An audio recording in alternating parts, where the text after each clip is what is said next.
Alors, je ne sais pas s'il y a des gens qui sont déjà connectés. On avait prévu de faire un petit live à 1 heure aujourd'hui parce qu'en fait, je reçois beaucoup de questions en fait, concernant les études à HEC, etc. par rapport à ce qui se passe, par rapport aux demandes d'admission. Donc, bon, mais là, je pense qu'il n'y a personne. Donc, je vais juste attendre un peu que les gens se connectent parce que là, il est 1 heure pile poil.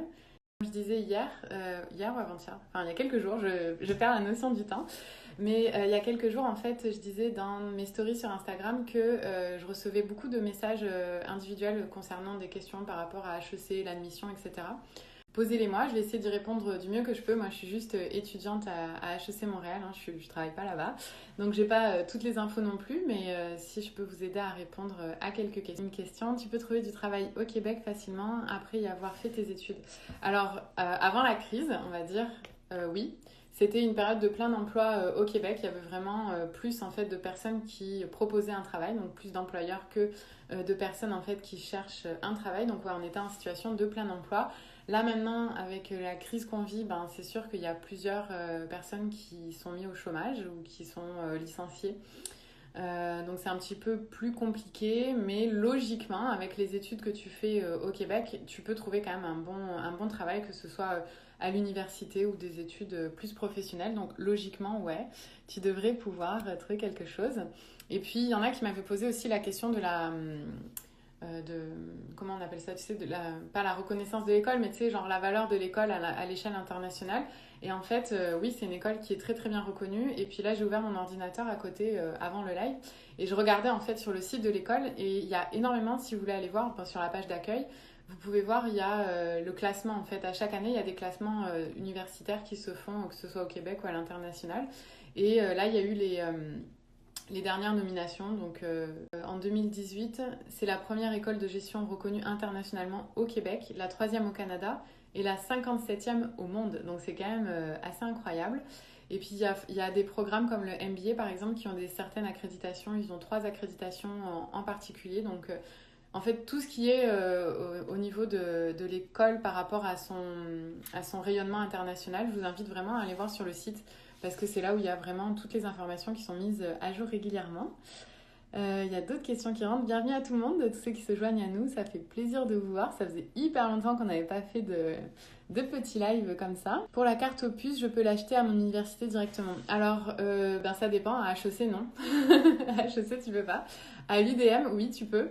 Et tu peux même la recharger.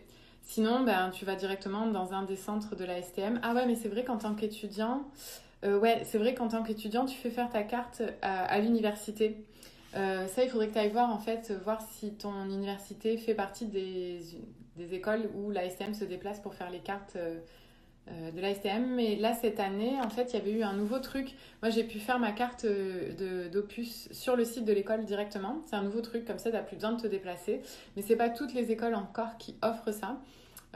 Pour répondre à ta question, va voir directement sur le site de la STM dans la section étudiants, tu vas pouvoir voir ça. Quel est le niveau de maths en BA? Ben, il est hyper élevé.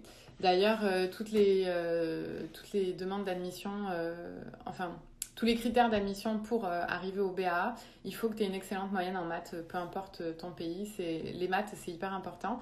Et en même temps, à HEC, ils sont hyper exigeants. Tu sais, as beaucoup de cours de compta, de finance, de statistiques, d'analytique et tout ça. Et franchement, si t'es paumé en maths, c'est un peu chaud. Il y a un centre d'aide en mathématiques et en français aussi d'ailleurs.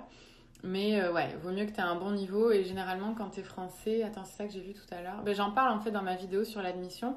Mais bon, ça change un petit peu. Donc, je vais voir sur le site de l'école. Donc, quand tu es français, par exemple, il faut que tu aies fait un bac S ou ES en spécialité maths ou économie approfondie avec une mention bien. Donc, bien, ça veut dire 14 sur 20. Sais-tu si la maîtrise RH, par exemple, sont beaucoup demandées? Bonne question, je sais pas. Honnêtement, quand tu appliques à HEC, tu peux appliquer à 2 ou 3 programmes, je me rappelle plus. Moi, j'avais appliqué à 2 programmes, mais je sais pas. Marketing, comptabilité, finance, oui. RH, je sais pas. S'il y en a d'autres qui sont en RH à HEC à la maîtrise, vous pouvez répondre en commentaire. Tu penses quoi des résidences étudiantes, notamment Zoom à Montréal? Alors, Zoom, je connais pas. Je connais la résidence étudiante, enfin je connais de nom, j'ai jamais visité, mais il y a toute une résidence étudiante autour de l'université de Montréal et Polytechnique. J'avais regardé les prix un petit peu pour me renseigner, pour vous en parler en vidéo, mais c'est quand même assez cher. C'est quand même assez cher pour ce que t'as et souvent t'as pas de salle de bain privée et tout. Donc moi c'est ça qui me dérangeait, c'est pour ça que j'ai préféré prendre un appartement. C'était quand même mieux. J'arrive bientôt avec un visa étudiant et je veux savoir si après mes études je peux changer le type de visa. Alors tout ce qui est question visa, moi je suis nulle, je peux pas vous répondre vraiment. Mais de ce que j'ai vu autour de moi, et encore une fois ça reste à vérifier parce que un, ça change beaucoup, et deux, c'est de ce que j'ai compris de la situation des autres. Donc tu vois, il peut y avoir de l'interprétation là-dedans. Mais généralement, tu as un visa étudiant pour faire tes études et après, tu as comme un visa, je pense c'est jeune travailleur ou quelque chose comme ça, qui te permet de rester justement après tes études pour pouvoir travailler. Mais encore une fois, vérifie parce que je suis pas la bonne personne par rapport à ça. Alors, je regarde les questions. Donc, tu penses que cette école est faite pour moi, sachant que je n'aime pas les maths et que c'est difficile pour moi? Ben, moi non plus, j'aime pas les maths. Et j'y suis depuis 6 ans. Donc, écoute, après, j'ai pas fait un programme en mathématiques, par exemple, mais j'ai suivi les cours obligatoires en mathématiques. Et après, en fait, le truc qui est cool, c'est qu'une fois que tu arrives à la maîtrise, ben, tu as un peu plus de choix sur ton type de cours que tu prends. Même, enfin, quand même, la dernière année au BA, généralement aussi, tu choisis ta spécialité. Donc, si t'aimes pas les maths, tu préfères le marketing, tu peux choisir les cours plus en marketing qu'en maths. Donc, ça peut le faire aussi. Puis après, comme je disais aussi, tu as des centres d'aide en mathématiques. Donc, si jamais tu as de la difficulté, tu as des ressources disponibles, des profs et tout qui sont là pour t'aider. Il y a aussi pour tous les cours en statistique et en finance. Ouais, pour ces cours-là, moi j'avais eu t'as des TP en fait. C'est pas obligatoire. C'est pas comme les TP comme dans les écoles d'ingénieurs où c'est obligatoire. Mais là en fait, c'est des TP qui te proposent genre à chaque 2 semaines. Et moi j'y allais parce que j'aime pas trop les maths. Et c'est pas, si tu veux, plus je me pratique et mieux ça va. Et en fait, c'est ça quoi. Donc, du coup, j'allais à ces TP-là, je faisais les exercices d'avance. Puis là, il y a un monsieur qui est passionné par la matière qui répond à tes questions. Donc, soit c'est un ancien prof, soit c'est un étudiant au doctorat ou à la maîtrise qui peuvent t'aider. Donc, c'est quand même assez bien fait. Tu peux poser quand même plein de questions. Donc, c'est fait une fois que tu es admis. Après, il y a plein de choses que l'école t'aide pour justement réussir scolairement. Mais non, il y a plein de monde qui se joint. Ça fait plaisir. La résidence Zoom, tu payes 400 $ par mois. Ok. Mais est-ce que la résidence Zoom, t'as une salle de bain privée ou pas? Parce que si tu dois partager la douche, je sais pas. Quand tu as eu ton diplôme ici, tu as un visa ouvert de 3 ans. Bon, ben voilà. Merci, Émilie. Voilà, t'as un visa ouvert pour 3 ans pour bosser, donc voilà. Et coucou de Bordeaux, salut Nico. Chouette. Et il y a Lou une robe, je vous en avais parlé. Salut Sarah. Je vous en avais parlé de Lou une robe dans mon dernier article que j'avais fait sur les friperies à Montréal. Alors elle, c'est pas une friperie, mais elle loue des robes et des tucs. Donc ça, c'est génial. Et je l'avais mis dans la section friperie parce qu'au lieu d'acheter une robe comme par exemple, je sais pas moi, pour la cérémonie des diplômes ou pour un mariage ou pour plein d'occasions, tu sais, nous les filles, on aime ça avoir une nouvelle robe voilà, à différentes occasions. Et loue une robe, tu peux avoir une nouvelle robe à chaque fois sans en acheter une qui va rester au placard de toute façon. Donc c'est un super service et elle fait aussi le même service pour les hommes depuis quelques années, il me semble. Donc ça peut être pas mal aussi pour un mariage, une occasion bien spéciale. Est-ce que tu as fait un BAA bilingue ou seulement français? Alors moi, j'ai pas fait de BAA, j'ai fait un bac par cumul. Alors qu'est-ce que c'est un bac par cumul? En fait, c'est l'accumulation de 3 certificats qui donnent un bac. Donc, mais j'avais des cours qu'en français, ouais. C'était que des cours en français que j'ai. Mais il y a beaucoup de documentation qui est en anglais, hein. Il faut pas croire. À HEC, t'as beaucoup de lectures à faire et t'as souvent des cours, enfin des textes, des références en anglais. Donc, il faut quand même connaître un petit peu. Les soirées organisées par HEC ont lieu sur le campus ou dans la ville. Alors c'est souvent... Alors aussi ce qui est cool à HEC, c'est qu'en fait tu as des associations étudiantes par niveau. Donc tu as ceux pour le bac, ceux pour le certificat, maîtrise DESS et MBA. Et chaque association t'organise... Ah oui, il y a aussi des soirées de spécialisation. Donc par spécialité, genre RH, marketing, management. Ça je l'ai vu surtout à la maîtrise. Je ne l'ai pas trop vu dans les autres trucs, mais... La plupart du temps, c'est en dehors de l'école. Il y en a quelques-unes qui ont lieu sur le campus, mais il y en a beaucoup qui sont aussi en dehors de l'école. Et HEC est quand même assez réputé pour faire des pures bonnes soirées. Donc si c'est quelque chose qui t'intéresse, voilà. Tu fais quoi comme spécialité à HEC? Donc moi, je suis en maîtrise en gestion des opérations et j'ai choisi le parcours mémoire. parce que tu as deux types en fait de maîtrise. En maîtrise scientifique, soit tu fais avec mémoire ou avec projet supervisé. Et le choix en fait va dépendre. Mémoire en fait c'est la moitié de ton diplôme qui prend le poids en fait du mémoire, alors que le projet supervisé c'est comme un stage un peu en entreprise que tu fais souvent l'été et qui est plus professionnel. Donc si admettons tu n'as jamais travaillé de ta vie et que tu veux t'intéresser un petit peu plus au monde du travail, ça peut t'aider à faire un cheminement plus professionnel, on va dire, mais les deux, ça donne des maîtrises scientifiques. Donc Samar, si j'ai bien compris ta question, en fait, tu veux savoir si c'est possible déjà de travailler en étant étudiante et si tu peux faire autre chose que serveur ou un truc du genre, c'est ça? Alors si c'est ta question, oui, bien sûr, il y a plein d'autres types d'emplois à Montréal, c'est vraiment assez diversifié. Moi, j'avais travaillé dans les banques, par exemple, donc des boulots dans des centres d'appel ou dans des trucs plus administratifs. Et là, du coup, tu as quand même un bon salaire. Ou sinon, tu peux travailler aussi dans des boutiques de prêt-à-porter. Ça peut être aussi une option. Est-ce que c'est difficile de s'intégrer en première année, se faire des amis, etc. Ça dépend un peu de ton type de personnalité, de ta façon d'aborder les autres. Mais en première année, tu as les soirées d'intégration déjà. Donc si tu y vas, là, tu vas te faire des amis, c'est sûr. Mais sinon, après, non, c'est quand même assez cool, tu vois. HEC, c'est pas... Il n'y a pas l'esprit de compétition trop que je parlais, par exemple, dans la dernière vidéo que j'avais faite, où en France, je trouvais que l'esprit de compétition était quand même assez intense. La résidence Zoom, t'as juste une chambre, sinon tu partages tout, salle de bain, salon, cuisine, ouais, c'est ça. Et je trouve que quand même 400$ pour juste une chambre, c'est quand même cher, tu sais, t'as rien d'autre après, t'as une chambre et quoi, la taille de la chambre, elle est grande comment, on sait pas, hein. C'est quand même une petite chambre, je pense. Donc c'est pas top. Mais bon, en même temps, en ce moment, les loyers depuis l'an dernier, ils ont augmenté un truc de ouf, donc ça reste à voir.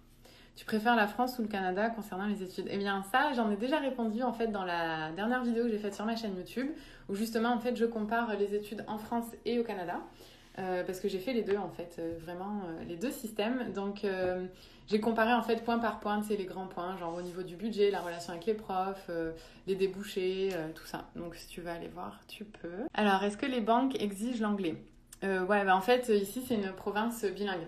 J'ai aussi fait une vidéo sur les langues à Montréal.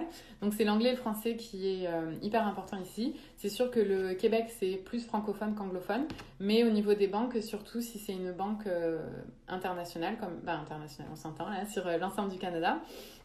Par exemple la TD ou quoi d'autre? Il y a la Banque nationale aussi qui a des banques dans l'Ouest canadien. Donc c'est sûr qu'en fonction de ton travail, c'est pas tous les emplois qui demandent non plus à être bilingue à la banque par exemple, mais généralement ouais, c'est toujours un plus si tu parles anglais, et même pour toi, t'es dans un milieu anglophone, tu sais, je veux dire, on est la seule province francophone dans toute l'Amérique du Nord, donc si tu parles anglais c'est quand même un plus. T'as passé quel concours pour rentrer à HEC? Alors l'avantage d'HEC c'est qu'il n'y a aucun concours pour rentrer, tu te qualifies au dossier. Donc si t'as un bon dossier tu rentres, si t'as pas un bon dossier tu fais autre chose. Non, mais je veux dire, il y a différents types de programmes avec différents types d'exigences aussi. Mais il n'y a pas de concours. Donc ça, c'est quand même bien, c'est moins stressant. Combien d'étudiants par classe en maîtrise? Alors, en maîtrise, alors ça aussi, j'en ai parlé dans ma dernière vidéo. Mais justement, à HEC, moi, ce que je trouve génial en maîtrise, c'est que il n'y a pas grand monde, quoi. Les cours obligatoires, il y a vraiment plus de monde. Le maximum, je pense, c'était un cours obligatoire pour ma maîtrise et une autre maîtrise. Donc je pense qu'on était 30, 35. Et la plus petite classe dans laquelle je suis allée, c'était la session dernière, on était seulement 6.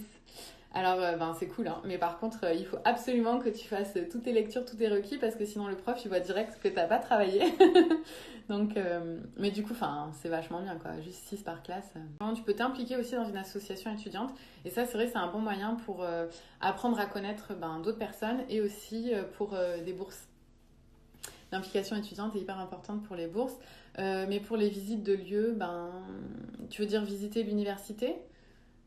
J'avais fait une vidéo aussi l'an dernier, je pense, sur le bâtiment principal d'HEC, si tu veux aller voir, si ça peut te rassurer.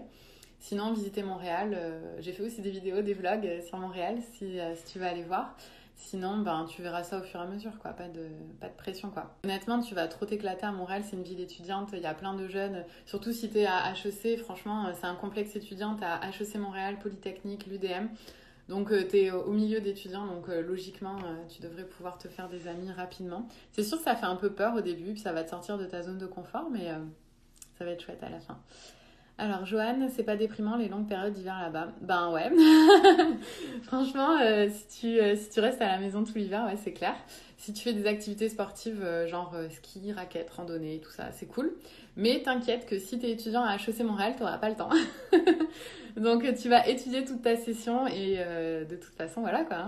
Si tu veux avoir des bonnes notes, faut que tu étudies. Donc, après, bon, voilà, tu t'y fais au fur et à mesure de l'hiver. Les bourses étrangères, je sais que si tu as des super bons résultats, genre excellent quoi, genre des résultats, tu n'as que des A+, quasiment, là tu peux avoir une bourse qui te permet de diminuer tes frais de scolarité. Donc ça peut être quelque chose de bien. Clément, HEC est fermé actuellement, le confinement au niveau administration et le secteur.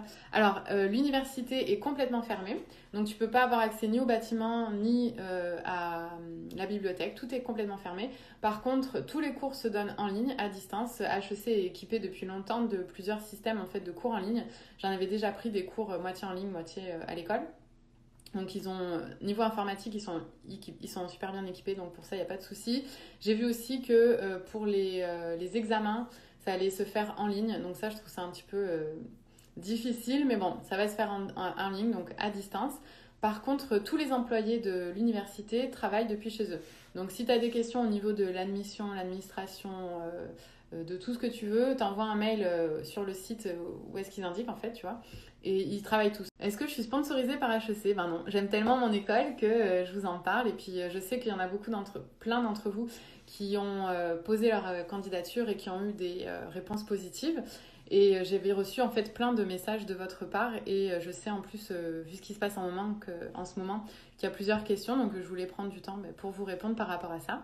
Parce que en plus je fais déjà des vidéos sur HEC, les universités et tout. Donc je trouvais ça intéressant de pouvoir vous en parler en direct. Alors, tu fais quoi l'année prochaine? Toujours la maîtrise? Non, l'année prochaine, vacances. Non, je sais pas. Mais non, logiquement, en fait, j'étais supposée finir en avril mon mémoire, mais je suis bloquée à la maison, je peux pas terminer ça, donc là, je suis un peu dans l'attente. Donc, logiquement, je devrais le terminer cet été, si tout va bien. Après, on verra, je vais travailler doctorat, pas pour le moment, c'est pas dans les plans. Sais-tu si en DESS, il y a plutôt des étudiants ou des professionnels? DESS, c'est un mix des deux, je pense. C'est un mix des deux, ouais.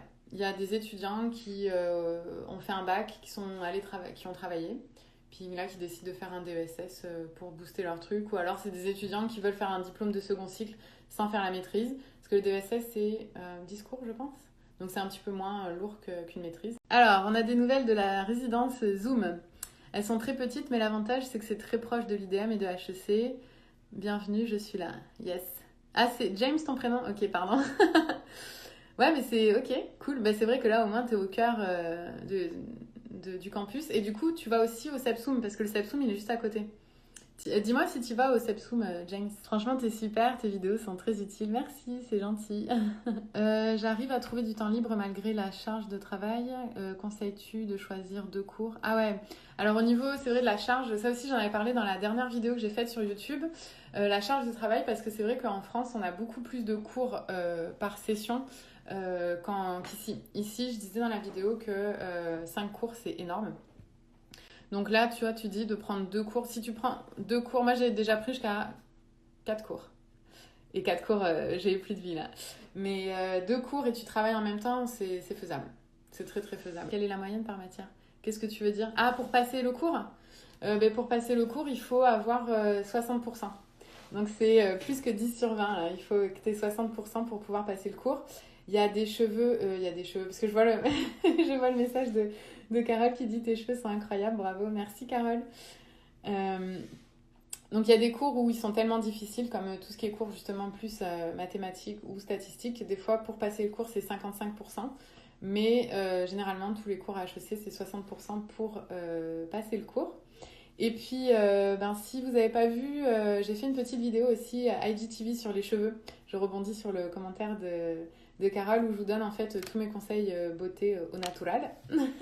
Donc si ça vous intéresse, ça coûte pas cher et j'utilise quasiment que des produits bruts pour prendre soin de mes cheveux. Ah voilà, donc James il joue au basket et il fait de la natation au Sepsum. Ah, c'est cool. C'est vrai que tu as une piscine, en fait, quand tu es étudiant à temps plein, que ce soit à HEC, Poly ou l'UDM, dans tes frais de scolarité, en fait, tu payes les frais du Sepsum et tu as accès à une piscine pour rien de plus, quoi. Donc ça, c'est quand même assez cool si tu veux faire de la natation. Je sais plus si c'est un 100 mètres ou un 50 mètres. Je pense que c'est 50 mètres. Tu peux me préciser, James, au besoin. Et il y a plein de cours aussi extra, vraiment pas chers que tu peux prendre. Tu peux prendre des cours de Zumba, des cours de danse, des cours de fitness et tout. C'est vraiment bien. Alors, quelle est l'université la plus réputée? UQAM, UDM, HEC, ULaval dans le domaine de la comptabilité. Alors, HEC a fait sa réputation, en fait, à la base, HEC Montréal est une école de comptables. Hein. Donc au début, il n'y avait que ça, genre il y a 100 ans. C'était une école de comptables et en fait, HEC a un programme spécial pour les comptables. Tu peux aller du bac jusqu'à la maîtrise, jusqu'au CPA. Ils te tiennent par la main jusqu'au bout et il est vraiment bien fait et très réputé. Donc moi je dirais HEC sans hésiter. Penses-tu que c'est plutôt galère d'habiter à Place des Arts en étudiant à HEC en maîtrise? Alors Place des Arts, HEC, ouais, c'est quand même un peu, c'est genre 40 minutes je pense en transport en commun. Donc ouais, c'est pas le plus proche. Puis Place des Arts, par contre l'été c'est cool, hein. Tu vas pas trop... J'espère que si tu prends des sessions d'été, tu feras pas étudier. Ah, merci pour la couleur du rouge à lèvres. C'est un rouge à lèvres justement que j'ai acheté sur l'e-shop Je suis naturelle. Je vous en ai parlé aussi, j'avais fait un article sur mon blog. J'utilise que du maquillage naturel aussi. Donc si ça t'intéresse, tu veux avoir le même, c'est sur le site Je suis naturelle. Je te donnerai les références après si ça t'intéresse. Est-ce que tu fais des rencontres de groupe dans les cafés à Montréal? Genre des meet-up? Non, j'ai jamais fait de meet-up. J'ai jamais fait de meet-up, mais par contre, j'ai déjà rencontré plusieurs de mes abonnés à HEC. Et c'était cool. Le certificat, c'est niveau premier cycle. Et pour faire un bac, l'équivalent d'une licence, c'est trois certificats qu'il faut faire. Et une maîtrise, ben, c'est une maîtrise, quoi. Donc, c'est niveau deuxième cycle. Et je commence à avoir chaud avec mes cheveux, là. J'avais mis une petite barrette pour faire joli et tout, mais là, j'ai chaud, là. Donc, ouais, il y a une grosse différence entre un certificat et une maîtrise. Si tu fais juste un certificat, c'est un peu comme un... Je sais pas trop l'équivalence, mais je dirais plus comme un BTS en France, tu vois. Genre, c'est quelque chose d'assez spécialisé sur le domaine, tu vois. Donc, des fois, ça peut aider, par exemple, si tu as déjà un bac ou que tu as déjà une maîtrise et que tu veux apprendre quelque chose de plus spécifique, ben, tu peux faire un certificat ou un DESS pour aller chercher une connaissance peut-être un peu plus pointue. Est-ce que HEC propose des cours du soir et à distance? Oui. Les deux, même les cours le samedi matin, dimanche matin, c'est cool. Mais au moins, ça te permet d'avancer. Et les cours à distance, oui. Et d'ailleurs, comme je disais un peu plus tôt, vu ce qui se passe actuellement, l'école est fermée, donc tous les cours sont à distance. Si je veux terminer mes études au Canada, qu'est-ce que tu me proposes? Ah, qu'est-ce que je te propose? On va négocier. J'ai une licence professionnelle en génie électrique. Eh bien, c'est bien déjà. Et tu veux faire quoi comme études? Parce qu'avec ça, il faudrait que tu fasses déjà l'équivalence des diplômes. Et après, que tu vois qu'est-ce que ça te donne, voir si tu peux faire une maîtrise ou un MBA. Parce que des fois, il y en a beaucoup d'ingénieurs en fait qui sont très techniques dans un domaine et qui font un MBA, donc qui est une maîtrise en business, qui te permet en fait d'après d'être gestionnaire ou gestionnaire de projet, ou du coup tu peux accéder à plusieurs autres types d'emplois après, donc ça peut être pas mal de diversifier aussi. S'il te plaît, parle-nous plus à propos des jobs étudiants, surtout pour la paye. Est-ce que c'est suffisant pour louer seul en tant qu'étudiant? Ouais, moi j'ai fait mes études en travaillant. Hein. Donc oui. Après, il faut mettre des heures pour avoir un certain revenu. Le salaire minimum, je pense, c'est 12 dollars maintenant, je sais plus. Mais tu peux très bien t'en sortir en travaillant. Et après, tu peux avoir des boulots à 20 balles hein, aussi. Si t'es dans des centres d'appel, dans des banques, ça paye quand même un peu mieux. Puis t'as des assurances et tout, donc c'est pas mal. Généralement, si t'as un travail et que t'as une assurance, surtout dans le monde bancaire, c'est mieux que les assurances genre étudiantes. Alors ouais, beaucoup d'exposés d'oraux en maîtrise à HEC. Alors HEC Montréal, c'est une école où tu as énormément de travaux d'équipe. Genre, t'as quasiment tous les cours, t'as un travail d'équipe. Donc au début, c'est chiant. Au début, tu te bats continuellement avec les gens parce qu'il y en a toujours des gens qui foutent rien et qui sont là, c'est les touristes du groupe. Mais en même temps, ça t'apprend aussi à travailler et du coup, quand tu vas avoir un boulot, ben, ça va être la même chose. Donc ça te permet de t'adapter. Des oraux, ça dépend parce que des fois, tu as des travaux d'équipe qui ne demandent pas de présentation orale, d'autres oui.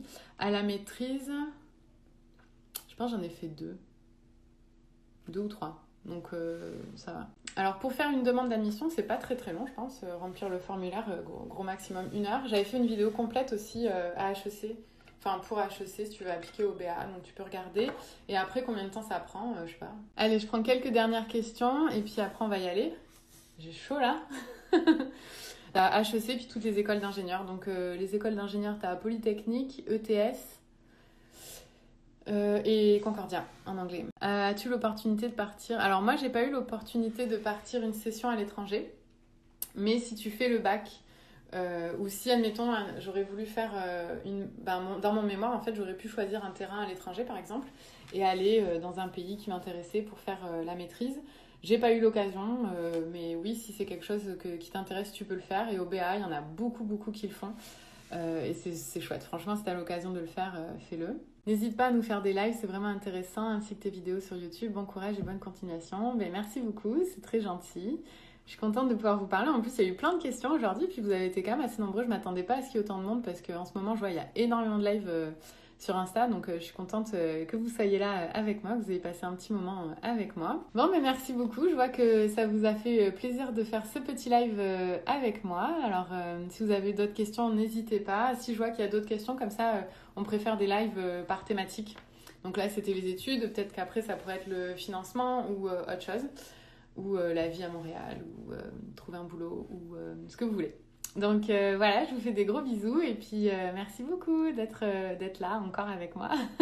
Donc bonne journée et puis surtout gardez espoir, la situation va se rétablir.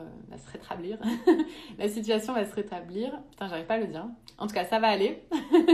Et lâchez pas. Donc je vous fais des bisous, ciao!